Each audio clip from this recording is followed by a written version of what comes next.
Monsieur Patrice Séné Camara, bonjour. Oui, bonjour. Je rappelle que vous êtes le secrétaire général de l'UNR. Il y a la retraite gouvernementale qui s'est achevée le samedi dernier. Elle était annoncée dans un premier temps à Kindia avec un coût de plus de 6 milliards de francs guinéens. Après, elle a été renvoyée à Conakry. On aura appris que le chef de l'État a tapé du poing sur la table quand il a vu le budget et qu'il a trouvé pharaonique.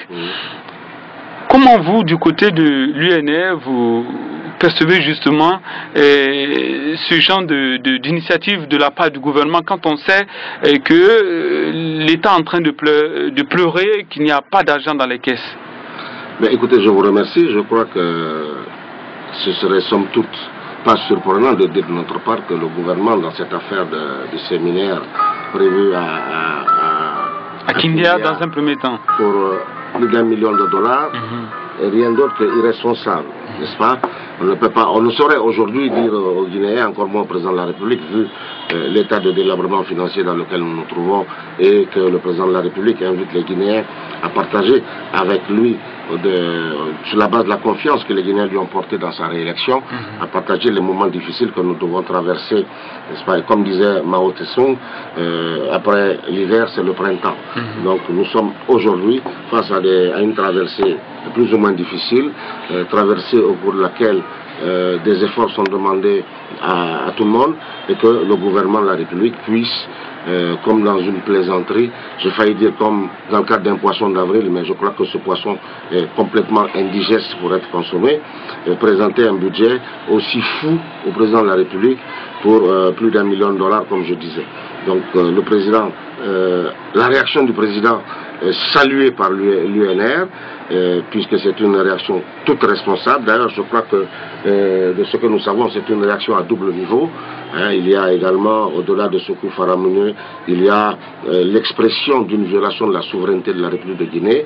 Comment peut-on confier à un Premier ministre sénégalais ou autre, d'ailleurs, en tout cas un Premier ministre étranger, il s'agit pas, c'était pas une stigmatisation par rapport au... Et ce dernier aurait perçu plus d'1 milliard de francs guinéens. Également, il y a plus d'1 million de dollars qui est payé, oui, enfin 1 milliard de francs guinéens, plus de ce qui fait à peu près dans les 100 000 euros donnés à ce Premier ministre sénégalais pour venir nous enseigner comment faire notre lit pour y dormir. Je crois que ceci est inacceptable pour le peuple de Guinée, en tout cas ce vaillant peuple du 28 septembre 1958. Nous devons être très fiers de notre indépendance. On ne peut pas, en tout cas nous à l'UNR, nous convaincre qu'après 5 ans, 7 ans d'indépendance, ce pays n'a pas d'expertise pour pouvoir apporter une réflexion allant dans le sens des intérêts supérieurs de la Guinée. Donc ceci est une autre faute. C'est pourquoi nous invitons le président de la République d'être à l'écoute du peuple qu'il a élu, parce que c'est lui qui est élu, son gouvernement n'a pas de comptabilité envers le peuple, c'est lui qui a une comptabilité. Nous souhaitons que le président de la République aille au terme de son mandat pour qu'il puisse bénéficier des belles pages historiques de notre pays. Pour ce faire, je crois que une des nécessités, une des exigences d'ailleurs, c'est d'être à l'écoute du peuple de Guinée pour donner au peuple de Guinée le gouvernement, n'est-ce pas, qui reflète les attentes du peuple de Guinée pour qu'il y ait ce qu'on appellerait une collaboration participative entre le gouvernement et le peuple pour la création d'une bonne ambiance permettant au gouvernement d'obtenir des résultats et permettant aux Guinéens de bénéficier, n'est-ce pas, d'un meilleur cadre de vie. C'est de cela qu'il est question, au-delà des slogans et autres comportements. Alors on sait que le gouvernement guinéen est quasiment dans ses 100 premiers jours.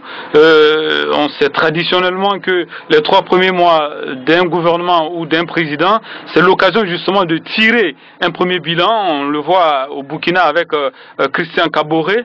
Est-ce que vous ne pensez pas que cette retraite qui tombe comme par hasard en coïncidence avec ces 100 premiers jours, est-ce que ce n'est pas une façon justement de détourner l'attention des populations pour ne pas qu'on évoque justement le bilan de ce gouvernement, l'équipe de Mamadi Youla? Ben écoutez, on ne va pas trop se fatiguer. Les Mamadi Youla, chef du gouvernement, après 100 premiers jours, je crois qu'il n'y a rien à se mettre sur la dent. Il n'y a rien de potable. Sur une échelle de 1 à 10, qu'est-ce que vous donnez à l'équipe Mamadi Youla? Moi, je donnerais un 3 sur 10. Je crois que la moyenne est extrêmement mauvaise. les engagements, les premières actions prises par son gouvernement dès son installation n'ont pas connu d'avancée, mais pire, ont connu du recul. Un gouvernement doit réfléchir, prendre des décisions de réforme et ne pas reculer dans leur mise en application.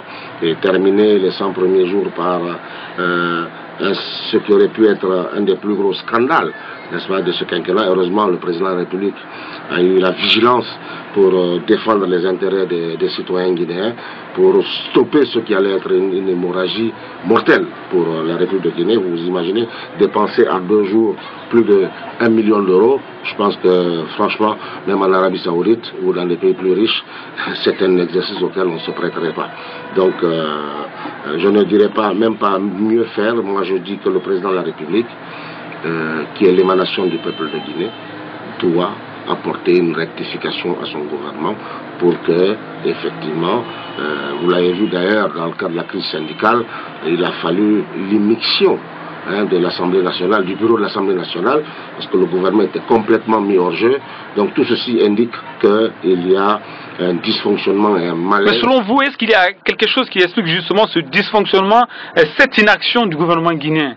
Écoutez, je crois que au niveau de certains postes de haute responsabilité, le président est parti trop vite dans l'application de sa promesse de rajeunir le gouvernement.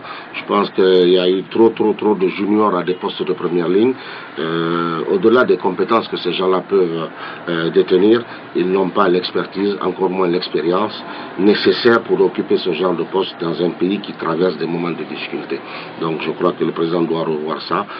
Ce qui compte ici, ce ne sont pas les intérêts individuels ou les égos sortis de Sorbonne ou d'Oxford, que sais-je d'autre. Ce qui est important ici, c'est de mettre en situation de responsabilité des Guinéens qui savent être à l'écoute des autres Guinéens, des Guinéens qui savent faire travailler les autres Guinéens pour qu'ensemble, n'est-ce pas, nous ne périssions point, mais qu'ensemble, nous réussissions le pari du développement. Patrice Séni Camara, merci d'avoir répondu à nos questions. Merci et big up au peuple de Guinée.